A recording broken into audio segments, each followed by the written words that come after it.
Let's be honest, tennis fans. This is the moment I think we've been waiting for. Nadal versus Tsitsipas.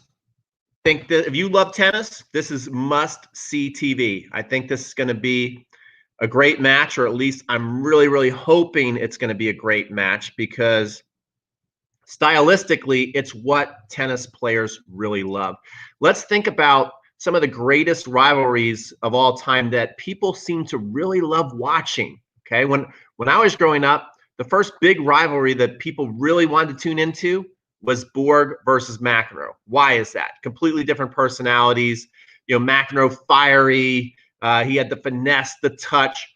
Borg was stoic with his steely eyes, and he stayed back at the baseline and hit a lot of great passing shots and was super consistent from the baseline.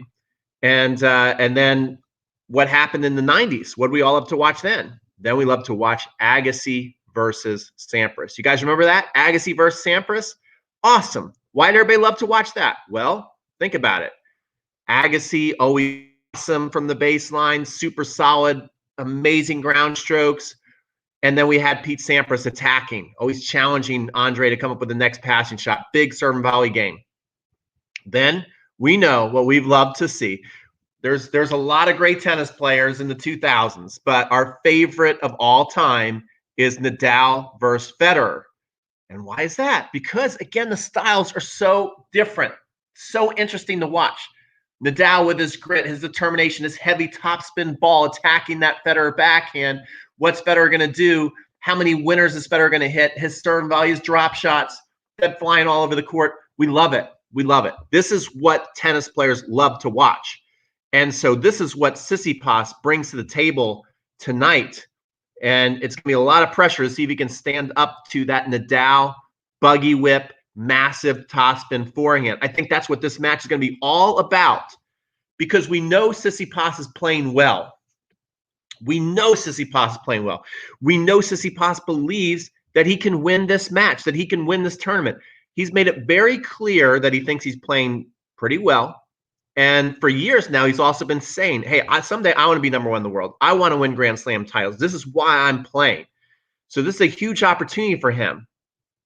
But we all know what Nadal can do. Nadal, there's no question about what Nadal can and is going to do. We know he's going to show up. If he gets to the later stages of the tournament, you're never going to see him show up to a match like, oh, what happened there? Why was he so flat? Like, that just doesn't happen. Nadal is going to show up. And so will Tsitsipas show up? What do you guys think? We have people on. We got Diego, my man Diego's on. So if you're watching the replay, this is a live stream. And so we have people also commenting, which I like to acknowledge your comments. And so how about Nadal in 3? His backhand has been ridiculous. Nadal is playing awesome. Like Tsitsipas too, says somebody. Give me some comments here, guys. Who do you think is going to win? So far, the early comments look like we're picking Nadal. Vance says Nadal is going to win in 3 sets. Change my mind. So he's challenging me to change his mind. And let's take a look at the head-to-head. It's always important to look at the head-to-head. So first of all, let's just go back a couple years. Tsitsipas really became, and Tsitsipas is quite a name to become a household name, but he really started to become a household name when he did what, guys? Australian Open. A couple years ago, who did he beat? The great Roger Federer in the quarterfinals. Who did he have to face in the semifinals? Do you guys remember that? Do you remember that? Who did Tsitsipas have to face in the semifinals of the Australian Open after he had that career win over Rafael Nadal? Who did he face? What happened? 2019, he goes up against Rafael Nadal. Does anybody remember the scoreline? Can anybody tell me the score of that match? I'm going to tell you right now. 6-2, 6-4, 6-0. Let me repeat that. Nadal, after Tsitsipas had the biggest win of his career, beating Roger Federer, where you're thinking, oh my gosh, this guy's really, really good. How's he going to do against Rafa? Rafa goes, okay, come on out. Come on out. Let's bring it on. And he just absolutely destroys him. 6-2, 6-4, 6-0. Wow. Okay. In the career head-to-head matchups, Nadal is up 6-1. But Here's some good news for Tsitsipas fans. They played at the ATP Finals in Great Britain in 2020. Tough match. 6-4 Rafa, 6-4 Tsitsipas, 6-2 Rafa. Okay, pretty respectable, tough match. In 2019, they also played at the ATP Finals. Score 6-7. So Tsitsipas won that first set, didn't go away. 6-4, 7-5. Tough. They played in Rome, Italy. Nadal 6-4, 6-3, 6-4. Very routine. They played on clay in Madrid. Guess who won that match? On clay in Madrid. 6-4, 2-6, 6-3 Tsitsipas. So, lately, Tsitsipas looks like he's at least learning how to compete with Rafa. He's looking like he's learning how to compete with Rafa, and he has given Rafa some pretty good tests, and he's beaten him on clay. So that's the good news if you're a Tsitsipas fan. I think the question that he's going to have to answer over and over and over again is the same question that he loves to give Federer.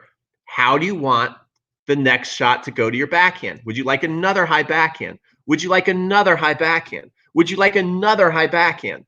That's going to be the biggest question that Tsitsipas has to answer in this match.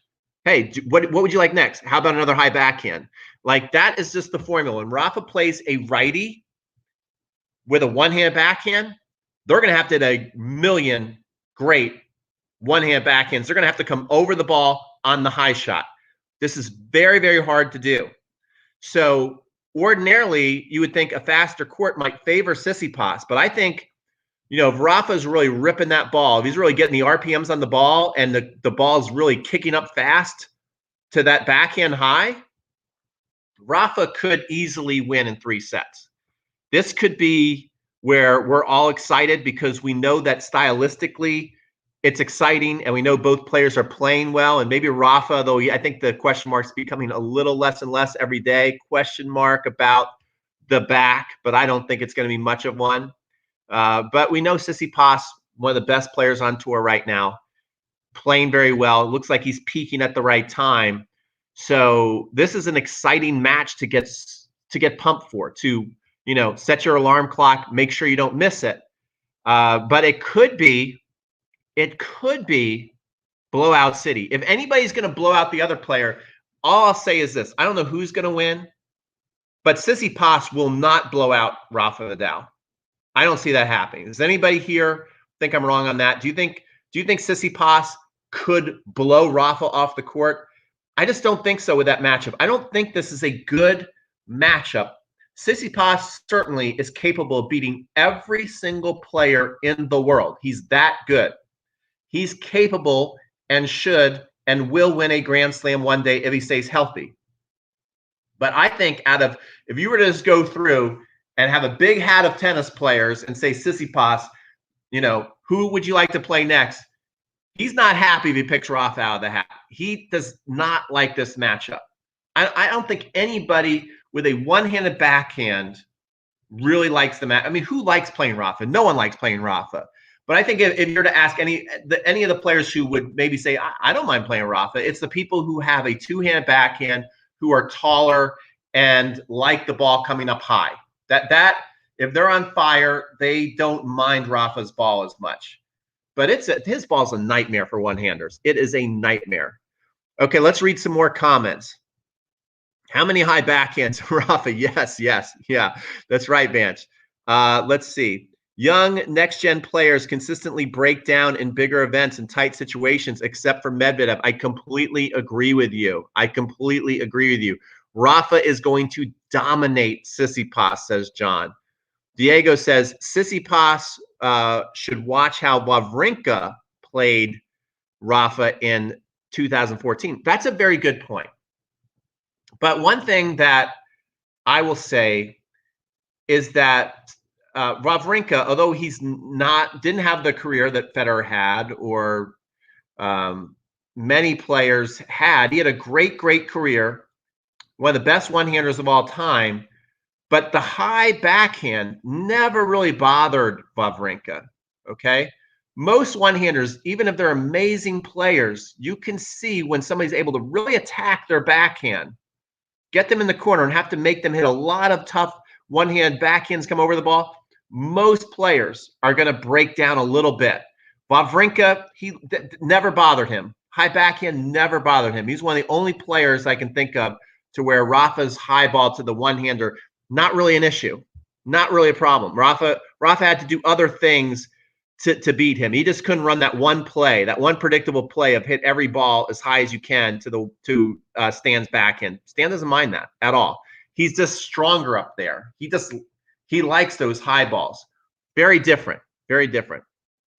Tony says, my idol Rafa is the best in all surfaces. I bet Rafa in any surface. He has improved a lot on his backhand. Rafa's backhand's awesome. Rafa's forehand's awesome. Rafa's mind is awesome.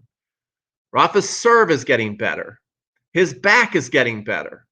I don't know. Overall, I'm seeing this as a Rafa win. I'm feeling a Rafa win. And I think also when Rafa looks at the top of the draw and he sees that, oh my gosh, to stop Novak from getting 18, I better get to that final because you know Novak's in the final. Novak's in the final. After he beats Zverev, there's no question marks about if he's injured. He's not badly injured. He might be injured somewhat. He might be in a little bit of pain, but it's not a major injury when you watch him play Zverev. He played awesome against Zverev. Zverev played awesome. Zverev was not, great news for Zverev fans. Zverev stood toe-to-toe with Novak Djokovic. He didn't double fault a bunch. He didn't start going crazy with his forehand and start choking. He played great. Djokovic played great, and Djokovic showed us, especially when Djokovic took that racket and was like, you don't do that if you're in a lot of pain here, okay? You just don't do that. So Djokovic is fine, and he's going to get to the finals. So I think Rafa's going, okay, you know what? I got to get to the finals. Tsitsipas, as awesome as Tsitsipas is, as capable as he is of winning a Grand Slam, I don't think he's not going to be the guy to stop Rafa. I think out of everybody left in that side of the draw, I think it's going to be a tough road for Rafa to get to the finals. I mean, that's a lot of tough tennis. To beat Tsitsipas, you're going to have to play at a high level, okay? Even though I think he has the capability of winning 3 straight sets against Tsitsipas, he's going to have to play at a high level to do it. Tsitsipas is playing some pretty darn good tennis, and he's playing really some high-quality tennis where I wouldn't be surprised if it goes 5 sets and it's a classic. And even if he could somehow stumble out of there with a win, I think it's possible, but not likely. But Tsitsipas is a tough opponent, and then he's going to either have to play Rublev or Medvedev. And both players are playing extremely well. But out of those two, who do you think Rafa wants to play less? I don't think he wants to play Medvedev. Medvedev is a nightmare. Medvedev it's so interesting to me because Medvedev stylistically doesn't look anything like Rafa, doesn't look anything like Novak, but he reminds me of both those players in that it's a nightmare to win 1 point against the guy. When you look at Novak and he's on fire, when you look at Rafa and he's on fire, you just think, what in the world does that player have to do to win 1 stinking point against these guys? Medvedev makes you feel the same way. He makes that court feel small. He goes in lockdown mode where he just never misses. He starts hitting all these weird winners all over the place. He's a nightmare to figure out. And I think that's going to be another classic battle. And again, see, Medvedev is the kind of player to where Rafa, I think Rafa's high kicking forehand to Medvedev's backhand, I don't think that bothers Medvedev very much. Don't think it bothers him. But it's going to bother Tsitsipas, I believe. And so I overall, I am going to pick Rafa to win this match. But Tsitsipas certainly capable. Let's read some more comments. Okay, massively underrated at the net. Who's massively rated at the net? Rafa is a great net player, yeah. Djokovic isn't comfortable, so he has something nagging him, but it's not as serious. It's not as serious in my. Yeah, I agree. Diego says Rafa can pull off the quarterfinal and semifinal in straight sets. He could, But I'd be surprised if he beats Medvedev in straight sets. I think that's going to be a scary matchup for Rafa. I don't think that's a good matchup for Rafa. I think Rafa wins most of the time, but I don't think it's a good one. I think Rafa does not like playing Medvedev. Even if he won't admit it, I don't think he likes playing him. Less Rublev because Rublev is like Davydenko. Yeah, that's a good comparison, Diego. Tsitsipas can stop Nadal, but it's a big mountain to climb. Medvedev pivots his feet around when he is using the buggy whip. He's dangerous. Yes, he is dangerous. John says, who is better overall at the moment, Nadal or Djokovic? That's a great question. Overall, I think Nadal is a little sharper, guys. What do you think? And I think he's worked his way into this tournament nicely, where every time he steps on the court at the Australian Open, he just looks a little stronger, a little faster. You're not thinking he's injured. He's running for balls. He's winning pretty easily. I think that Rafa is a little stronger than Djokovic at the moment. But the thing that Djokovic has in his advantage is I think he's going to figure out fairly handily how to beat our qualifier in the semifinals. I think he's going to be easily into the finals. And Nadal mentally, it's a lot tougher. It's a lot tougher to think, I've got to beat Tsitsipas, and then I've either got to beat Medvedev or Rublev. Rublev, don't sleep on Rublev. He's really tough. So I think that Nadal mentally, it's exhausting to think about the possibility of having to beat Tsitsipas, then Medvedev, and then Djokovic. And he doesn't do very well against Djokovic at the Australian Open. I think that's going to be that could make you exhausted just thinking about it. I'm getting tired just thinking about those matchups from Rafa. Rafa has that slice serve. That's right. The longer the match goes, it will favor Rafa. Yeah, I mean that's the thing that I look at for Tsitsipas. I'm like, I don't think you can blow him off the court. I think Rafa can blow you off the court if he really gets on your backhand. And if it goes a long 4-setter or a long 5-setter, I don't know if you can really walk out of there in that lion's den against Rafa. I just don't see him winning. But it could happen. Since I'm predicting it, it probably will happen. Since I'm predicting an easy Rafa win, Rafa will probably lose. I probably put the kiss of death on poor Rafa. Djokovic has the mental edge against Rafa in the U.S. Open. That's completely true. That's completely true. And the last time they played at the Australian, it was kind of like what we saw at the French Open. It was the opposite of the French Open, where you just looked like, oh man, there's nothing Nadal's gonna be able to do today to get on Novak. So Novak really loves the Australian Open. Djokovic has edge on hard court on Rafa. Yeah, definitely. And on the grass too. I agree. It's like, look, Djokovic is tough, man. There's no other way to slice it except for the last 10 years, Djokovic is the best player in the world, for sure. Let's see, I saw a Tsitsipas comment. Tsitsipas has a big serve, but it's limited in variety. Absolutely true. Absolutely true. And I think Rafa will figure out a way to get that ball back. We're at top 5 forehands. I'm not going to go through the top 5 forehands. Rafa in 4 at best. So everybody is kind of in agreement that this looks like a Rafa win. Now they've got to go play the match. You never know what's going to happen. And we know Tsitsipas has the shots. He's a shot maker. And he's a hardworking young man. And he's hungry. And he's playing well. Don't count him out. Don't count him out. It does look like a Rafa-Novak final. I think that's what we're going to get. But certainly it's not going to be an easy road to the final for Rafa.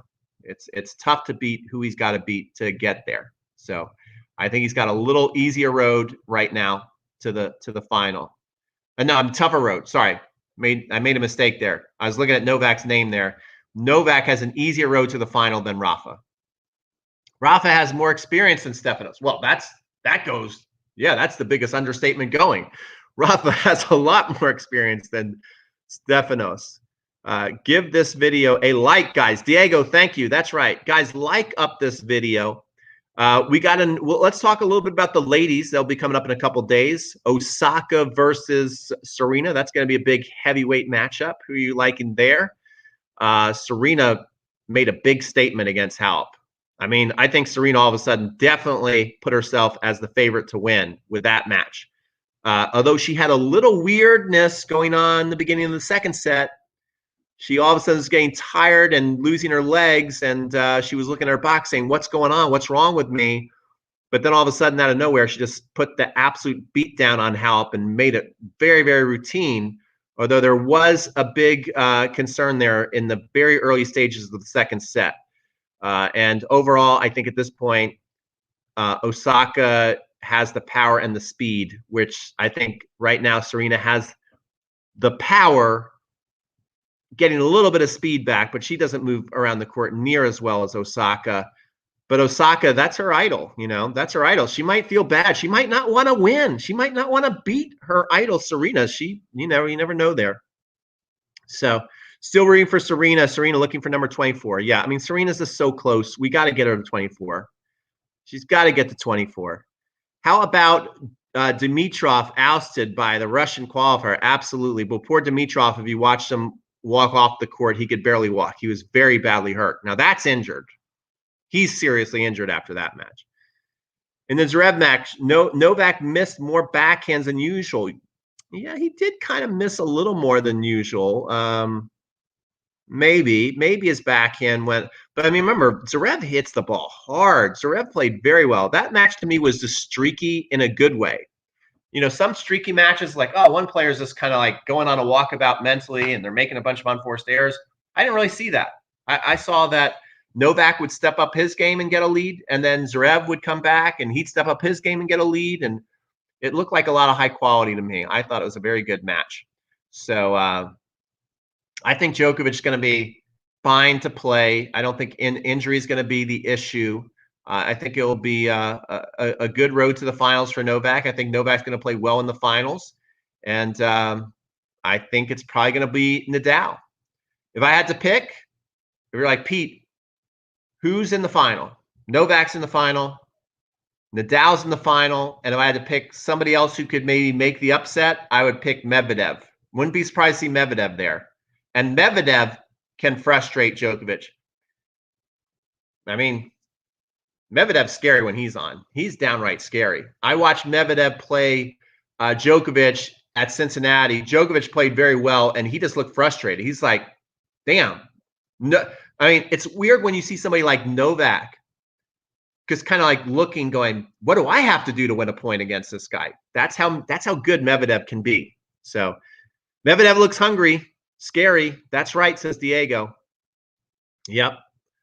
So guys, if you are watching this video and you don't know who I am, my name's Pete from Crunch Time Coaching. This is a tennis channel.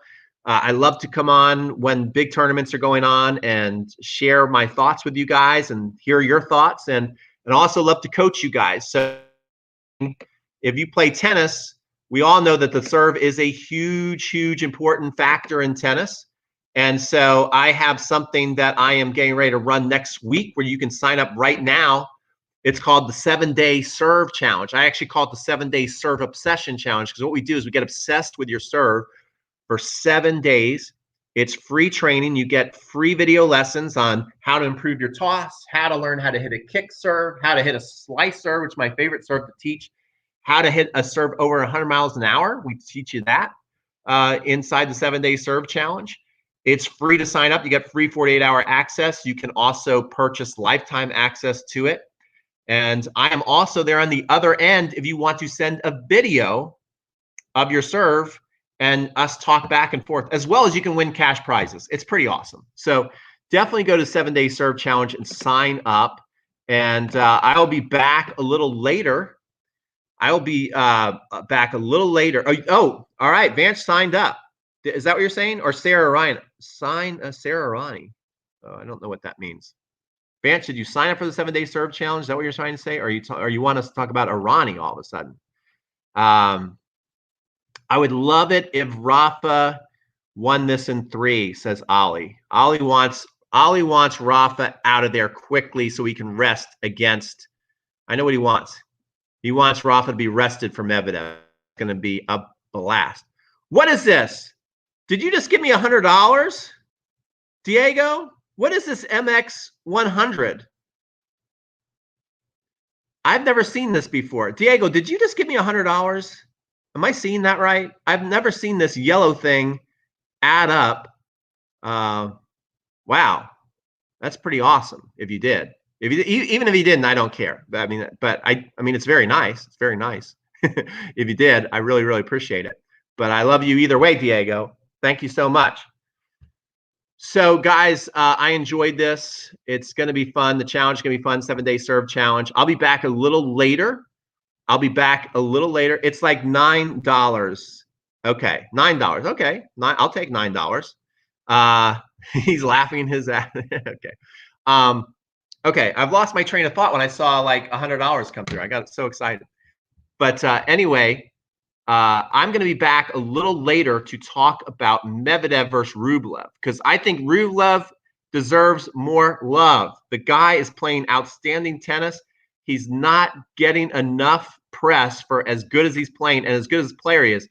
Again, in Cincinnati, I saw Andre Rublev just destroy Federer. He killed him in Cincinnati, and there was nothing Fed could really do about it. All right, internally crushed it. Thank you, guys. Smash up the like button, okay? Smash it up. That will really, really make me happy. And subscribe if you've never seen this channel before and you love tennis. And another thing, sign up for the 7-day serve challenge and be ready for more match previews and analysis. We'll be back, guys. So be ready. Be looking at your notifications. Ding your notification bell so you know when I come down live again.